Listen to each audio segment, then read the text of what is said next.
ইন্না লিল্লাহি ওয়া ইন্না ইলাইহি রাজিউন। ভিউয়ার্স, মারা গেলেন চরসিনার পীর সাহেব। আমরা আল্লাহ তাআলার কাছে দোয়া করছি আল্লাহ রাব্বুল আলামিন তার জিন্দেগীর সমস্ত গুনাহ খাতা মাফ করে দিয়ে তাকে জান্নাতুল আলা মাকাম দান করেন। এখন আপনি বলতে পারেন যে ভাই, আমরা সব সময় দেখেছি যে আপনি পীর মুরিদির বিরুদ্ধে কথা বলেন, এখন কেন তার পক্ষ নিয়ে কথা বলছেন? তিনিও তো একজন পীর ছিলেন।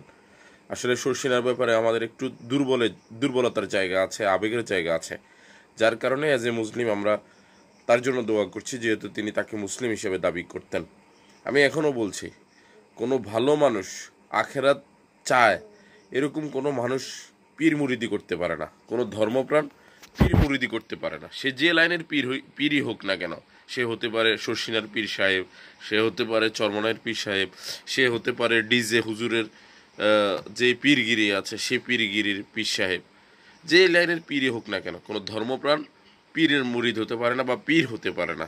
যাই হোক, শর্ষিনান হুজুরের জন্য দোয়া করছে আল্লাহ রাব্বুল আলামিন তার জিন্দেগীর সমস্ত গুনাহ খাতা মাফ করে দিয়ে তাকে জান্নাতুল আলা মাকাম দান করেন।